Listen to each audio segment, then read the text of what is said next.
Perkenalkan, nama saya Zamaya Raudatul Jannah. Saya Seril Madahasto. Saya Putri Wulandari. Saya Muhammad Syukur Raja. Pada kesempatan kali ini, kami akan menjelaskan tentang hubungan antara kantor pusat dan kantor cabang untuk mata kuliah akuntansi keuangan lanjutan yang diampu oleh Bapak Febriansyah SE MAK. Selamat menyaksikan.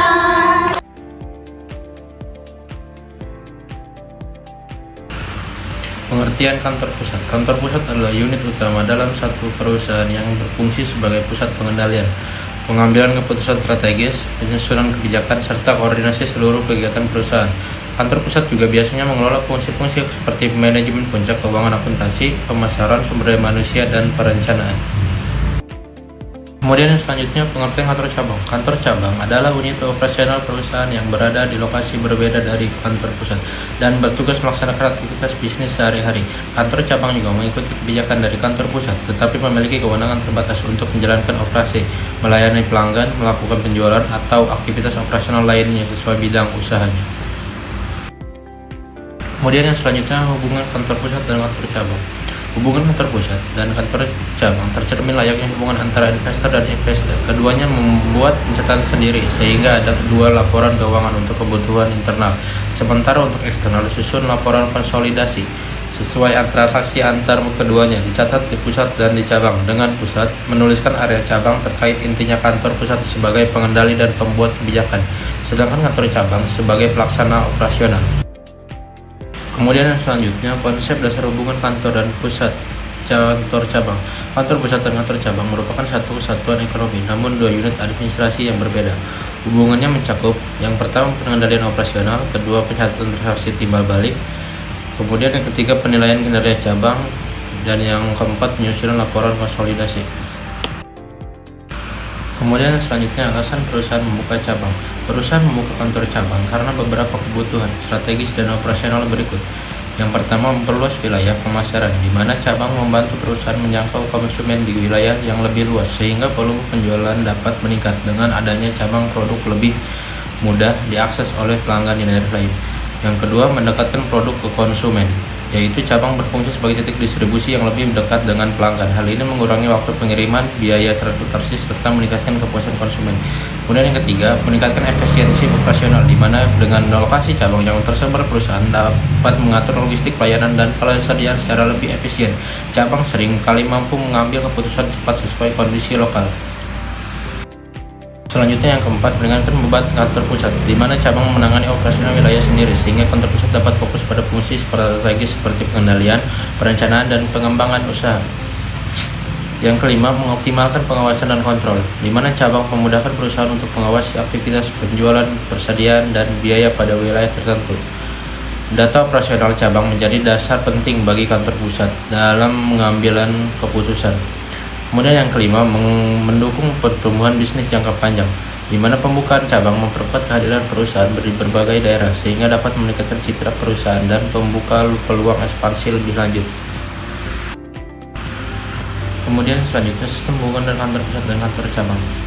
Yang pertama, sistem sentralisasi, yaitu kantor pusat memiliki kendali penuh atas seluruh aktivitas kantor cabang, termasuk pencatatan transaksi dan pembuatan laporan keuangan. Kantor cabang hanya melaksanakan perintah dari pusat, tanpa kewenangan keputusan keuangan sendiri. Kemudian yang kedua, sistem desentralisasi, yaitu kantor cabang memiliki kewenangan yang lebih luas untuk menjalankan tugas dan tanggung jawabnya, termasuk pencatatan dan pengambilan keputusan keuangan. Kantor pusat berperan sebagai pembina dan pengawasan tanpa mencampuri urusan operasional cabang sehari-hari.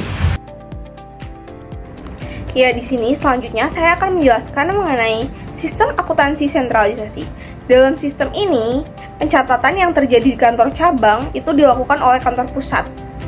Kantor cabang hanya mengirimkan bukti transaksi serta dokumen pendukung kepada kantor pusat. Lalu, kelebihan dari sistem ini yaitu memudahkan pengendalian dan seragamnya prosedur akuntansi di seluruh kantor cabang. Untuk kekurangannya, jika dokumen terlambat sampai ke pusat, proses pencatatan dan pelaporan menjadi tertunda. Sistem ini mirip dengan pembukuan agen dan cocok untuk cabang yang dekat dengan pusat dan aktivitasnya terbatas. Yang selanjutnya ada sistem akuntansi desentralisasi. Dalam sistem ini, kantor cabang bertanggung jawab penuh untuk mencatat dan mengelola sendiri transaksi serta laporan keuangannya. Yang nanti selanjutnya laporan keuangan tersebut akan diserahkan secara periodik kepada kantor pusat untuk konsolidasi.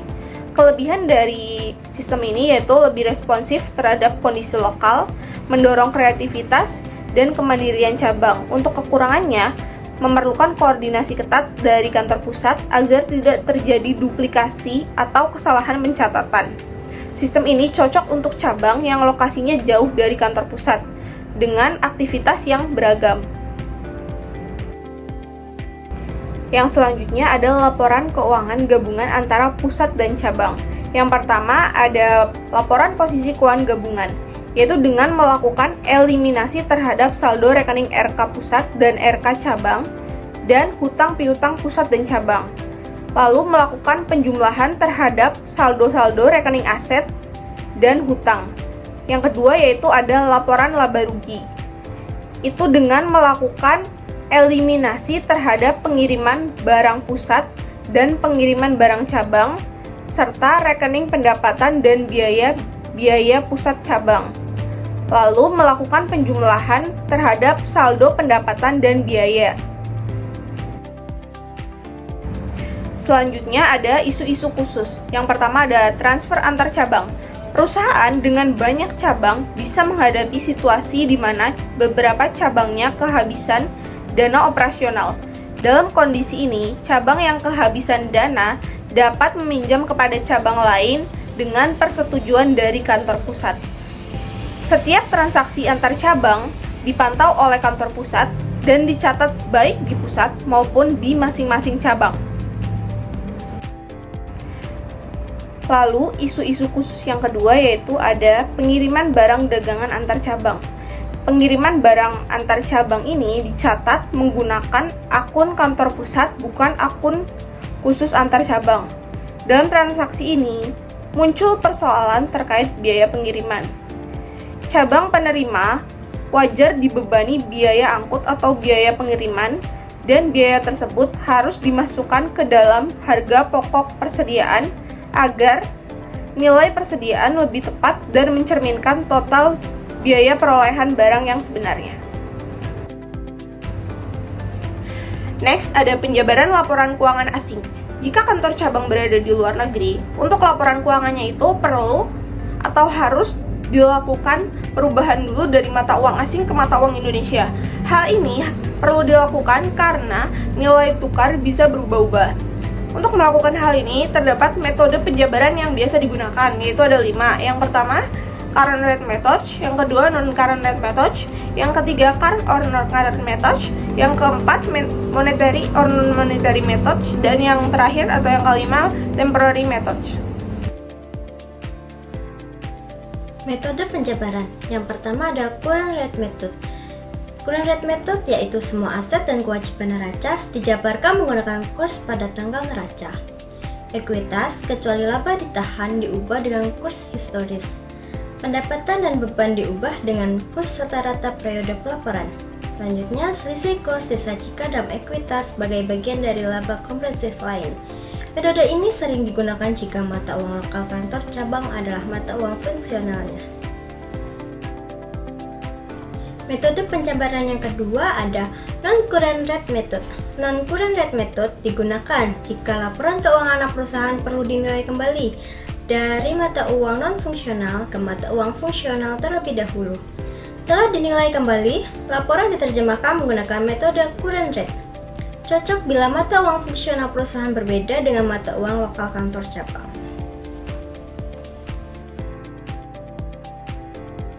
Metode penjabaran yang ketiga yaitu current non-current method. Current non-current method yaitu neraca dibagi menjadi akun lancar dan tidak lancar. Aset dan kewajiban lancar dijabarkan dengan kurs penutup dalam kurung tanggal neraca.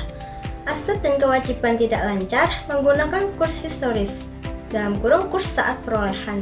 Pendapatan dan biaya diubah dengan kurs rata-rata. Terakhir, memadukan unsur historis dan kurs saat ini sesuai sifat akun.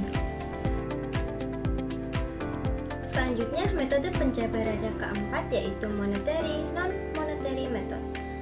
Monetary non-monetary method yaitu memisahkan akun menjadi moneter seperti kas, piutang, utang, dan non-moneter. Persediaan aset tetap. Rekening moneter diterjemahkan menggunakan kurs penutup. Rekening non-moneter menggunakan kurs historis. Sisi kurs atas akun moneter diakui dalam laporan laba rugi. Selanjutnya, metode penjabaran yang terakhir yaitu temporary method. Temporary method ini mirip dengan metode monetary non-monetary dengan beberapa modifikasi. Rekening neraca berdasarkan harga pokok historis diterjemahkan dengan kurs historis. Rekening neraca yang dinilai dengan nilai pasar diterjemahkan dengan kurs penutup. Pendapatan dan beban diterjemahkan dengan kurs rata-rata. Selisih kurs diakui dalam laporan laba rugi. Pengaruh fluktuasi nilai tukar terhadap laporan keuangan. Fluktuasi nilai tukar dapat membuat laporan keuangan berubah karena kenaikan kurs meningkatkan pendapatan dan laba dalam rupiah, sedangkan penurunan kurs menurunkannya. Perubahan kurs juga mempengaruhi ekuitas ketika laporan cabang luar negeri dikonversi ke mata uang induk.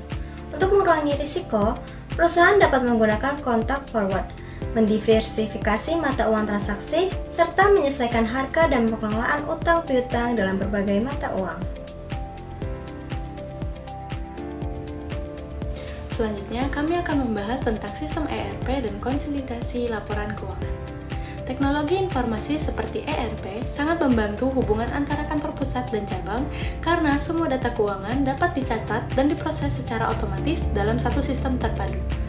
ERP membuat transaksi aset dan laporan keuangan tercatat secara real time sehingga proses konsolidasi laporan pusat dan cabang menjadi lebih cepat dan akurat. Dengan data yang terintegrasi, risiko kesalahan pencatatan berkurang dan manajemen bisa memantau kinerja setiap cabang serta mengambil keputusan strategis berdasarkan informasi yang benar-benar terbaru. Setelah memaparkan apa saja hubungan dari kantor pusat dan cabang, lalu kita akan masuk ke dalam masalah khusus yang ada dalam hubungan kantor pusat dan cabang. Pertama tentu saja yaitu biaya transportasi antara kantor pusat dan kantor cabang seringkali menjadi beban yang variatif tergantung jarak dan waktu pengiriman. Lalu selisih biaya transportasi itu tersebut harus dicatat secara akurat dan diungkapkan dalam laporan keuangan agar mencerminkan biaya yang aktual. Selanjutnya, perbedaan harga barang di berbagai lokasi yang menyebabkan tantangan dalam pencatatan persediaan dan penilaian harga pokok penjualan. Keempat, pengungkapan dan pencatatan transaksi internal harus teliti untuk mencegah duplikasi dan kesalahan dalam laporan konsolidasi. Kelima, koordinasi dan pengawasan yang ketat antara kantor pusat dan cabang sangat penting untuk memastikan laporan keuangan yang valid dan dapat dipercaya. Yang keenam, ketidaksesuaian pencatatan atau ketidakteraturan administrasi dapat memengaruhi akurasi laporan dan pengambilan keputusan manajemen. Terakhir, pengendalian internal yang efektif diperlukan untuk mengatasi tantangan ini dan meningkatkan kualitas laporan keuangan gabungan.